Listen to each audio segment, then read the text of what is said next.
बुद्धत्व का फूल जब खिलता है तब चारों तरफ की हवाएं सुगंधित हो जाती हैं। ऐसे ही थे स्वामी रामकृष्ण परमहंस, जिन्हें संसार की गंदगी छू ना पाई।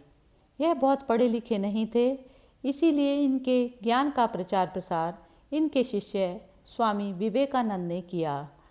स्वामी रामकृष्ण परमहंस कहते थे, the man who works for others without any selfish motive really does good to himself. आइए जानते हैं स्वामी रामकृष्ण परमहंस के बारे में। स्वामी रामकृष्ण का जीवन परिचय और उनकी वाणी अज्ञान को दूर कर भक्ति और ज्ञान का प्रकाश जीवन में लाते हैं। स्वामी रामकृष्ण परमहंस जी का जन्म 1833 में हुगली के समीपवर्ती कामारपुकर नामक गांव में एक ब्राह्मण कुल में हुआ था। इनके पिता का नाम श्री खुदीराम चट्टोपाध्याय था।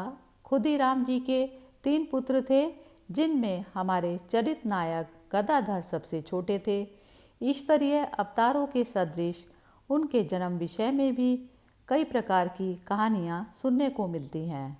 स्वामी जी बाल्यकाल से ही अत्यंत नम्र स्वभाव के थे। वाणी बहुत ही मधुर और मनोहारिणी थी। इसी से अड़ोस पड़ोस और गांव के लोग उनसे प्रसन्न रहा करते थे और प्रायः अपने घरों में ले जाकर उन्हें भोजन कराया करते थे। उनका ध्यान कृष्ण चरित्र सुनने और उनकी लीला करने में बहुत लगता था।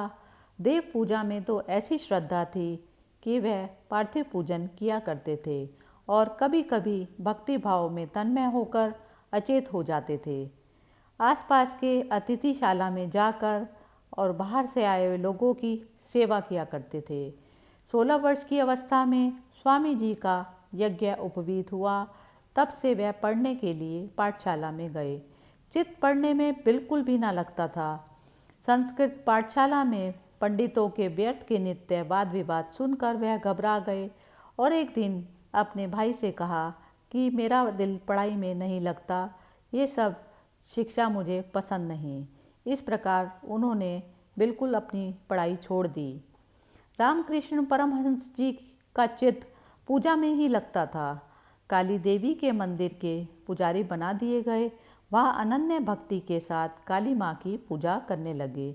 परंतु यह प्रश्न हृदय में सदैव रहता था कि क्या वस्तुतः मूर्ति में कोई तत्व है? क्या सचमुच यही जगत जननी आनंदमयी माँ है या यह सब केवल स्वप्न मात्र है? इस प्रश्न से उन्हें यथाविधि काली पूजा करना कठिन हो गया।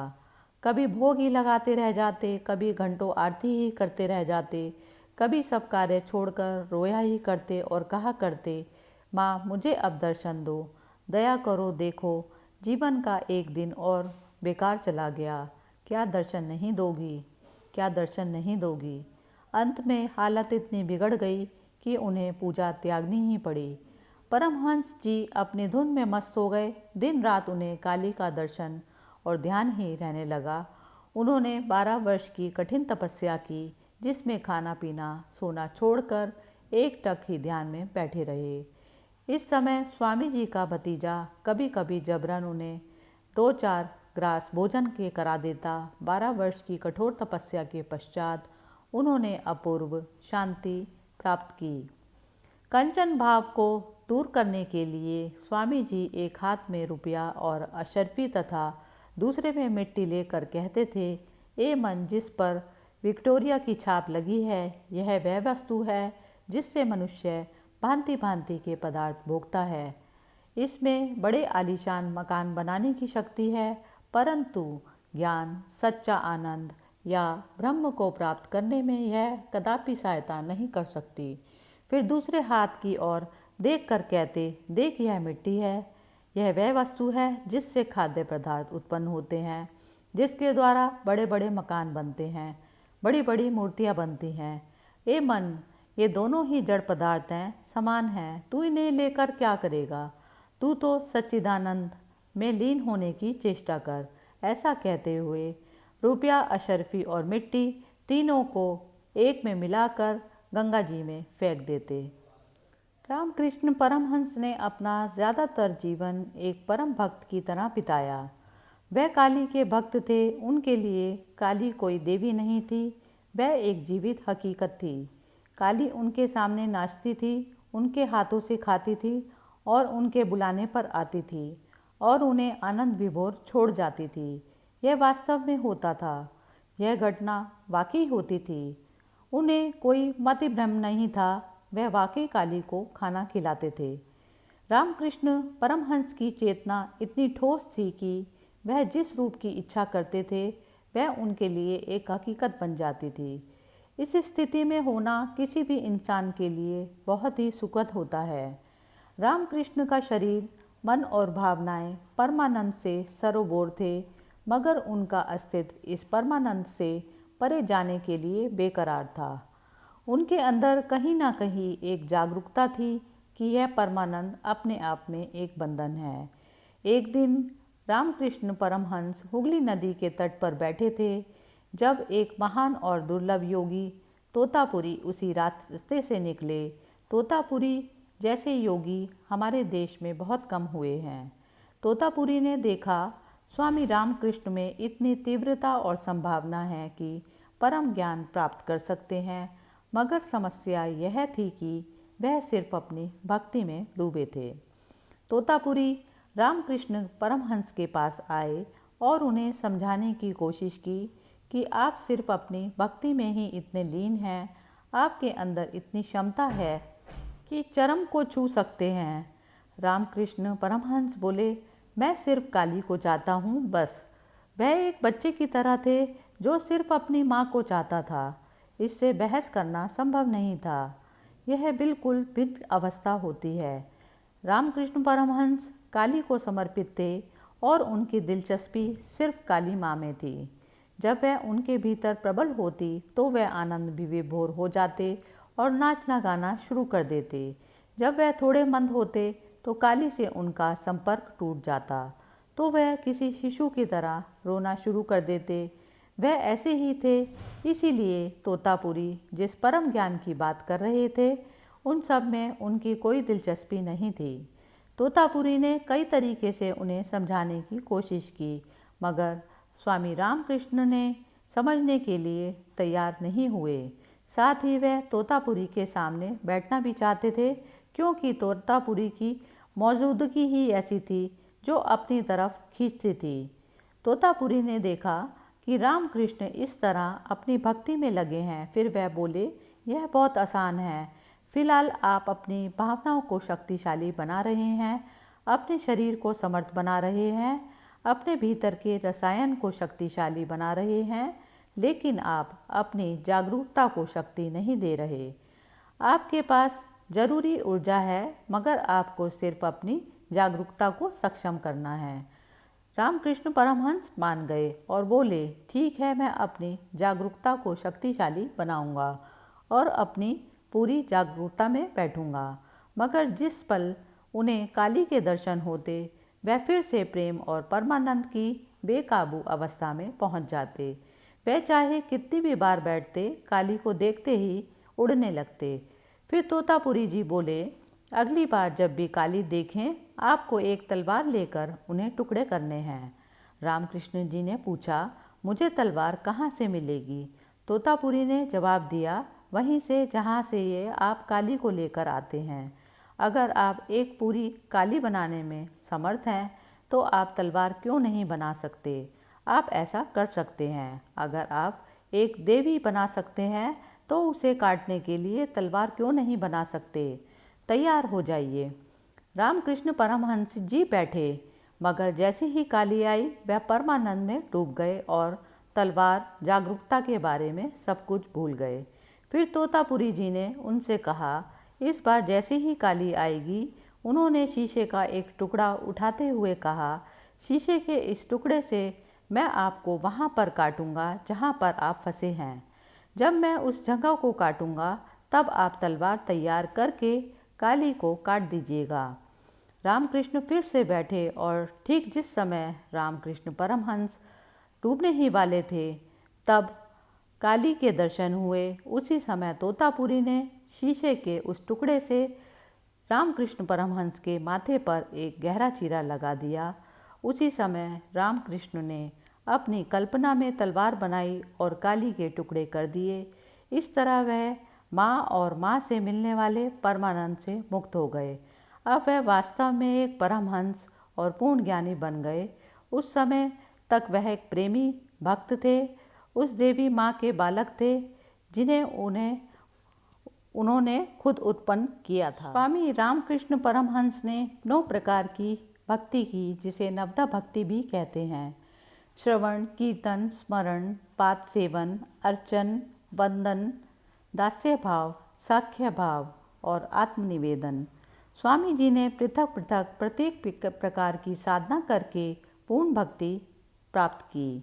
यही नहीं, उन्होंने सिख पंथ स्वीकार करके उसमें पूर्ण भक्ति प्राप्त की। 3-4 दिन एक मुसलमान के साथ रहकर मोहम्मदीय पंथ का भी निचोड़ देखा। ईसा मसीह के चित्र को ही देखकर कुछ समय के लिए आत्मविस्मृत हो गए। कई दिन तक उन्हीं का ध्यान करते रहे। इस प्रकार सब धर्मों एवं संप्रदायों का मंथन करके स्वामी जी ने निश्चित समझ लिया कि ईश्वर प्राप्ति के लिए किसी विशेष पंथ की आवश्यकता नहीं, वह तो किसी भी संप्रदाय में प्राप्त किया जा सकता है। ऐसा निश्चय करके वह तीर्थ यात्रा को निकल गए और एक बार भारत में सर्वत्र घूमकर दक्षिणेश्वर में आकर ठहरे। यहीं रहकर लोगों को धर्म उपदेश करने लगे।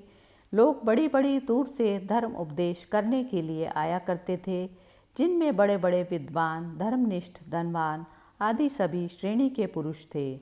दिन रात दर्शनार्थ आए हुए लोगों को अच्छी खासी भीड़ लगा करती थी। रामकृष्ण परमहंस ज्ञान, योग, वेदांत शास्त्र अथवा अद्वैत मीमांसा का निरूपण किया करते थे। उनका कहना था, ब्रह्म काल, देश, निमित्त आदि से कभी मर्यादित नहीं हुआ, न हो सकता है। फिर भला मुख के शब्द के द्वारा ही उसका यथार्थ वर्णन कैसे हो सकता है। ब्रह्म तो एक अगाध समुद्र के समान है।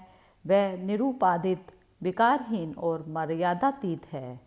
तुमसे यदि कोई कहे कि महासागर का यथार्थ वर्णन करो तो तुम बड़ी गड़बड़ी में पड़ जाओगे और यही कहोगे, इस विस्तार का कहीं अंत नहीं, असंख्य लहरें उठ रही हैं, कैसा गर्जन हो रहा है इत्यादि। इसी तरह ब्रह्म को समझो। यदि आत्मज्ञान प्राप्त करने की इच्छा रखते हो तो पहले अहम भाव को दूर करो, क्योंकि जब तक अहंकार दूर ना होगा अज्ञान का पर्दा कदापि ना हटेगा।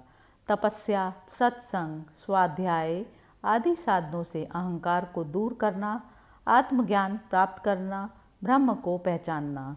जिस प्रकार पुष्प की सुगंध से आकृष्ट होकर भ्रमर समूह उस पुष्प को आच्छादित कर लेता है, उसी प्रकार परमहंस स्वामी रामकृष्ण जी के आत्मज्ञान रूपी अबाधित प्रकाश से आकृष्ट भक्त रूपी पतंग स्वामी जी को सदैव घेरे रहते थे।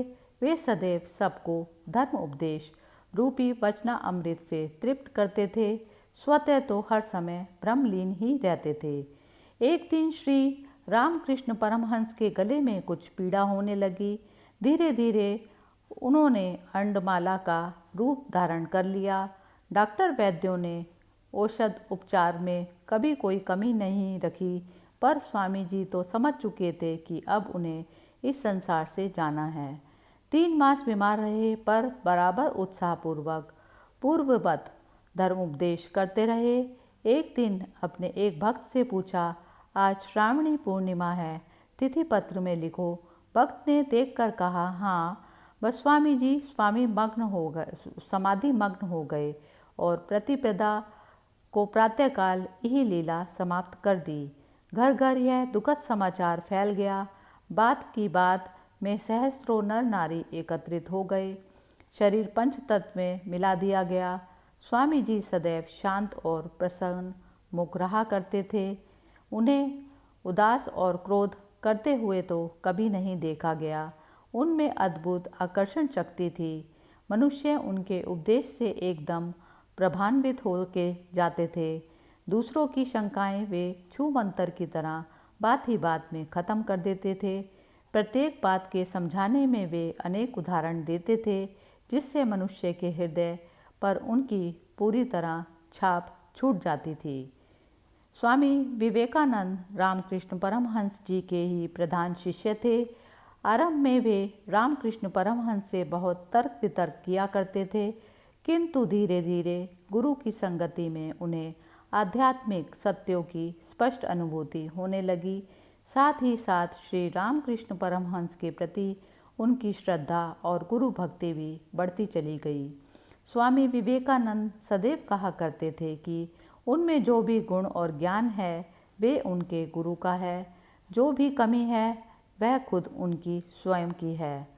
प्रसिद्ध श्री केशव चंद्र सेन ने जीवन में महान परिवर्तन के कारण भी परमहंस जी ही थे। एक बार श्री ईश्वर चंद्र विद्यासागर परमहंस जी के दर्शनों की इच्छा से उनके पास आए। रामकृष्ण परमहंस कुछ देर टकटकी लगाए उन्हें देखते रहे और फिर बोले, आज तक मैंने बहुत से बम्बे, नाले, नहरें, नदी, नद देखे थे, पर सौभाग्य से आज सागर का दर्शन ही हो गया। विद्यासागर, पहले आप मीठे पानी के पास थे, अब आपको खारा पानी मिलेगा। परमहंस, नहीं, आप खारे समुद्र नहीं, आप तो क्षीर सागर हैं। अविद्या नहीं, विद्यासागर हैं। विद्यासागर जी संकोच में हंसते हुए कहा, आप जो चाहें कहें। तब परमहंस जी ने कहा, आपका स्वभाव सतोगुणी है, जो सत्य ज्ञान की ओर ले जाने वाला है। हाँ, वह आपको स्वस्थ नहीं बैठने देता, सदा उद्योग में रखता है, पर आप सिद्ध पुरुष हैं। आपका अंतःकरण बिल्कुल मृदु और कोमल हो गया है, जैसे आलू आदि का छिलका उतारने पर। जो आचरण निष्काम बुद्धि से होता है, उसके लिए क्या कहना। तब विद्यासागर जी बोले, परंतु कुचैली दाल सिद्ध होने पर घोटने से कठिन हो जाती है, मृदु नहीं रहती, क्या यह सच है। तब परमहंस जी बोले, परंतु आप वैसे पंडित नहीं हैं, आपका वह हाल नहीं है। पंचांग में लिखा रहता है कि अमुक अमुक दिन इतनी इतनी जल वृष्टि होगी, लेकिन पंचांग निचोड़ने से एक बूंद भी जल नहीं निकलता। इसी तरह हम लोगों में पंडित कहलाने वाले बहुत हैं, जो बढ़ बढ़ कर बातें करते हैं, पांडित्य तो बगाड़ते हैं, पर अनुभव के साथ बोलने वाले बहुत कम होते हैं। आप अनुभव के साथ बोलते हैं। इसी प्रकार बहुत देर बातचीत होने के अनंतर प्रसन्न होते हुए विद्यासागर जी अपने घर को चले गए। परमहंस जी के विवाह के समय उनकी स्त्री की अवस्था केवल 5 वर्ष की थी। 11 वर्ष बाद स्वामी जी की इच्छा हुई कि ससुराल चलना चाहिए। बस वे ससुराल जा पहुँचे और बिना पूछताछे घर में घुसते चले गए। आंगन में जा खड़े हुए। उनकी स्त्री, जो इस समय 16 वर्ष की थी, किसी कार्य में लगी थी। एक अपरिचित मनुष्य को पागल की तरह सामने खड़ा देखकर चिल्ला उठी, माँ, देख, कोई पागल घर में घुस आया है। माँ ने निकलकर देखा, कुछ देर बाद तो पहचान न सकी, फिर यह तो मेरा दामाद है, हाय, क्या मेरे भाग्य में यही बंधा था। कहते हुए पृथ्वी पर गिर पड़ी। सचेत होने पर देखा कि रामकृष्ण परमहंस पूजा की सब सामग्री जुटाकर स्त्री से कह रहे हैं, आ इस चौकी पर बैठ। सहज स्वभाव बाला आकर चौकी पर बैठ गई। परमहंस माँ माँ कहकर उसके चरणों पर पुष्पांजलि चढ़ाने लगे और आरती करने लगे। उनकी सास यह दृश्य देखकर उन्हें कटु वाक्य कहने लगी, पर वे पूजा समाप्त कर वहाँ से चले गए। रामकृष्ण जी के चले जाने के 2 वर्ष बाद शारदा देवी ने, जो अब तक जानती थी कि मेरा पति पागल है, अब जाना कि वह तो एक असाधारण ज्ञानी पुरुष है। निदान एक दिन वे अपनी माता को ले उनके दर्शनों को चल पड़ी और 30-40 मील पैदल यात्रा कर दक्षिणेश्वर पहुंची। परमहंस जी ने उसका बड़ा आदर करते हुए कहा, तुम्हारा पति रामकृष्ण तो मर गया, यह नवीन रामकृष्ण है जो संसार की तमाम स्त्रियों को माँ महसूस कर रहा है। यह कहकर वे उसके पैरों में गिर पड़े। शारदा देवी भी स्वामी जी के मन का भाव समझ गई। बोली, मेरी भी यही इच्छा है कि मैं अपने आप को आपके अनुरूप बनाने का प्रयत्न करूं। मैं केवल यही चाहती हूं कि आपकी सेवा और ईश्वर भजन में अपना काल यापन करूं। वह वहीं मंदिर में रहने लगी। एक दिन रामकृष्ण परमहंस के एक भक्त ने उन्हें 10,000 रुपया देना चाहा, पर साध्वी स्त्री ने कहा, मैं इसका क्या करूँगी, मैं तो यथासंभव अपने पति का अनुकरण करना चाहती हूँ। रामकृष्ण परमहंस जी के जीवन की ऐसी ही इतनी बहुत सारी घटनाएं हैं जिनसे समझ आता है कि वे ईश्वर के कैसे अनन्य भक्त, धर्म उपदेष्टा और पहुँचे हुए सिद्ध पुरुष थे। हरि ओम तत्सत।